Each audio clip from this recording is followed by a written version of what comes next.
Michael Swickard here. Welcome to Enchanting Stories of New Mexico, sponsored by the Fresh Chili Company in Las Cruces, New Mexico. Thank you for joining us. Our award-winning Hatch green and red chili is brought to you from locally owned farms in Hatch, New Mexico, the chili capital of the world. Hit subscribe to automatically get these podcasts. Know this, on Mondays and Fridays I do historical and cultural aspects of New Mexico. Every Wednesday I do a tribute to someone or several people important to New Mexico. First, let's do an Old West quotation. I am fond of a quote from a Texas outlaw, Bill Longley, who was hanged in 1878. The charging document said Bill Longley was hanged for, quoting here, unbecoming misdemeanors and violations of the sensibilities, unquote. But he also did shoot a few people, and that entered into the calculation. So on October 11th, 1878, in Giddings, Texas, they walked him up the 13 steps of the gallows. The sheriff said, "You have any last words?" Reportedly, he looked out at the crowd that had gathered. He said, "Well, I see a whole lot of enemies and mighty few friends." That's a good quote. We at the Fresh Chili Company in Las Cruces want to congratulate Virgin Galactic as their successful launch of Galactic 1 at Spaceport America yesterday. That's near the town of TRC. It was their first scientific research mission. It was crewed by Italian Air Force and National Research Council of Italy members. Designed as it was, the system is designed to have space tourists a 90-minute flight, and they're going to start up the tourism in the next month. Cost is $500,000, but I tell you, it is certainly on many people's bucket list to go into space. It's been an almost 20-year process to develop the facilities and technology, and I was happy to see all that work come to fruition. It was a picture-perfect mission with lots of international attention on our little slice of paradise in southern New Mexico. This starts the suborbital space tourist business. It'll start next month. The White Knight 2 did exactly as it should. The video and audio from Spaceport America was great.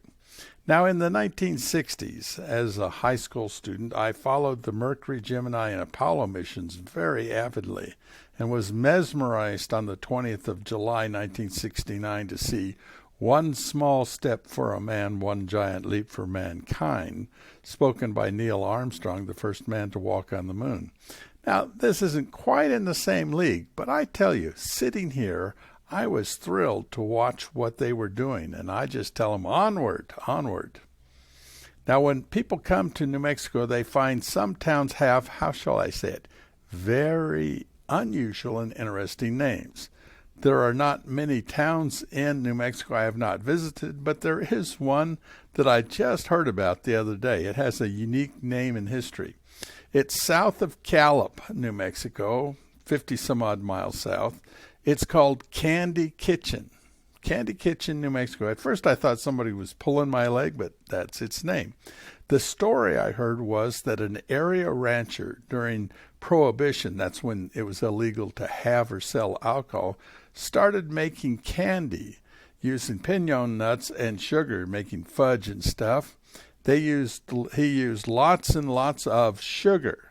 Now that's a smart thing to do, since the authorities were watching for people buying lots of sugar because they would use that to make illegal alcohol. His wife, it seems, sold fudge, which established why he was buying so much sugar. In reality, the candy was just a cover for his moonshining operation, as he made illegal operation. This is the story I've heard.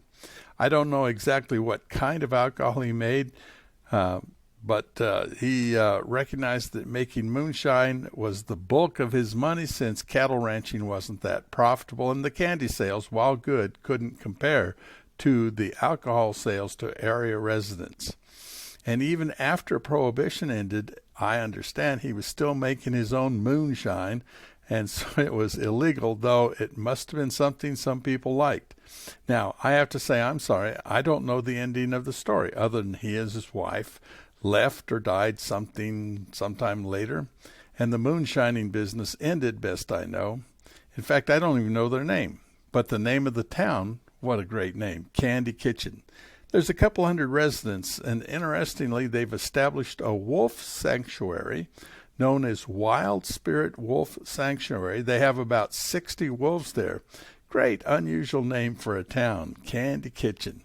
I'll have to go there someday, about 50 miles south of Gallup, and I've been to Gallup many times. This is Enchanting Stories of New Mexico, sponsored by the Fresh Chili Company in Las Cruces, New Mexico. Hit subscribe to automatically get these. Thanks for tuning in. We have more. This being the 4th of July weekend, many people go boating and fishing around New Mexico. We've had the blessing of a lot of winter melting snow water from the mountains of Colorado and northern New Mexico, and it's increased the water in our rivers and lakes. Fishing is good most places. And remember, if you catch something for dinner and use some Fresh Chili Company sauce or salsa, take a picture, and on Facebook page for the Fresh Chili Company, post your picture and your recipe. We'll be glad to see it. You'll be chili famous, don't you know? Speaking of strictly New Mexico, today, June 30th, and the first 2 days of July are the UFO Festival in Roswell, New Mexico. The story is that space aliens crashed in the area. Well, actually, it was about 100 miles west of Roswell, outside of Corona, New Mexico, and the remains of the aliens, who perhaps were not wearing their seatbelts or something, were taken to Walker Air Force Base in Roswell, New Mexico, July 1947. Now, in the last 4 decades, there's been a space alien museum created and a festival that was small to start, but now is much, much, much more robust. People from all over the world come to rub shoulders with other space alien enthusiasts. They come and spend lots and lots of money, a good thing, since it is estimated to be several $1 million to the local economy. The best way for me to describe all the hoopla this weekend is that a good time is had by all. There'll be lots and lots of music and other entertaining events. Prepare to see some unusual-looking people, or perhaps aliens. Remember, it's all in good fun. Let me tell you about something that happened many years ago, which speaks to the way my dear mother used to use the computer I gave her. Again, this is a long time ago. Now, my old truck, which I sold long ago, required the turn signals to be manually reset to the off position after you energized them. It's a turn predictor. I was predicting where I was going to turn. Forgetting to do so would leave the turn signal on and on and on. I got used to that. The radio had to be tapped twice when I changed to the country station, but only once for the rock station. The truck had dozens of quirks I had to deal with. The only rule I had for the truck was I wasn't supposed to drive it any further from my house than I wanted to walk home. It was a good rule that was regularly tested. I finally fixed the truck by keeping the radiator cap and pushing a whole new vehicle under it. Speaking of getting used to things, many years ago I gave a computer to my mother. I had moved up to a new computer and gave her my old one. Seemed like a good idea since I could think of lots of things she could do with the computer. She was game but not really sold on the idea. I started one day to show her how to use it. She took some notes with a worried expression on her face, kind of a worried expression like I had with my old truck. We were just getting started when I happened to mention static electricity, which my parents had plenty of in their house. I told her the way to get rid of it was to spray a small bit of a mixture of liquid fabric softener and water, about 20 parts of water, 1 part of fabric softener, and she brightened perceivably. Finally, she had something she knew about, fabric softener. "Which brand?" she asked. "It doesn't matter," I said with a disregard for national advertising. She excused herself and went out to the kitchen where she rummaged a spray bottle to hold the anti-static mixture. She felt compelled to take care of the static at that moment. First, she sanitized the bottle and mixed the spray, and then she carefully sprayed the area around the computer. I expected her to sit back down, but she drifted over to the TV and sprayed that area. My father had a worried look on his face.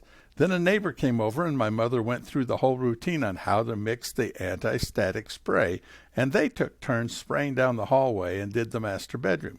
Another neighbor came over. They made tea. They sat to gossip. I waited at the computer. Finally, I went out to my truck thinking I would drive to a store, but it wouldn't start. So I went back to the house to await developments. More of my mother's friends showed up. I knew all was lost when she turned to me and said, "Isn't technology wonderful?"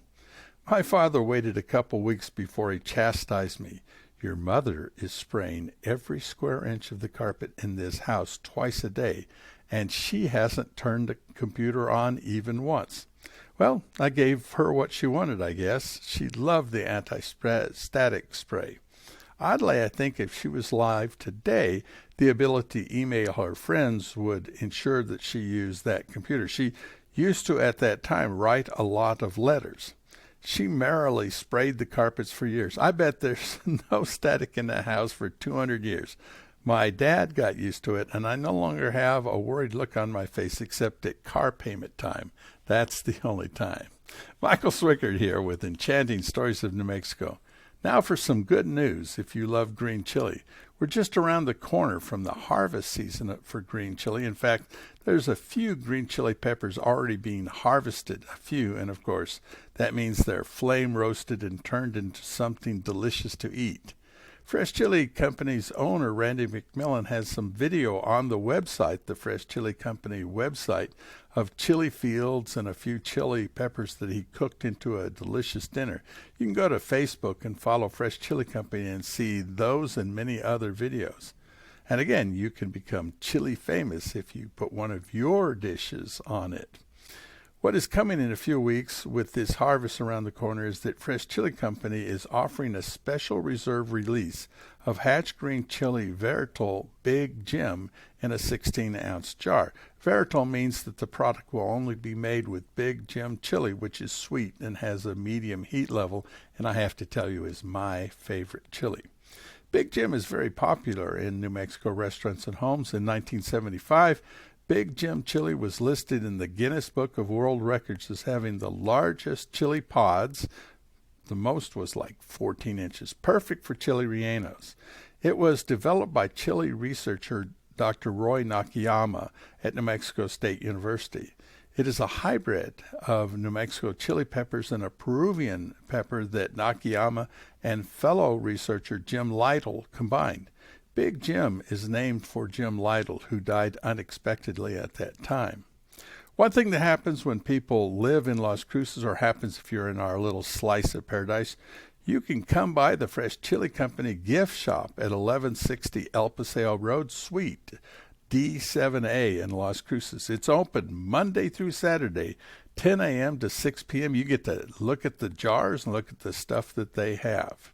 This is Michael Swickard with Enchanting Stories of New Mexico, brought to you by the Fresh Chili Company.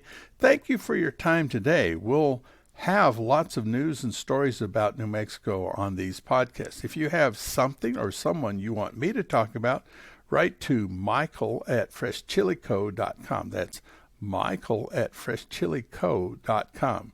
Have a great rest of your day. Oh, yes, and eat plenty of good Hatch Valley chili. Like I always say, some chili's good, more is better. Bye for now.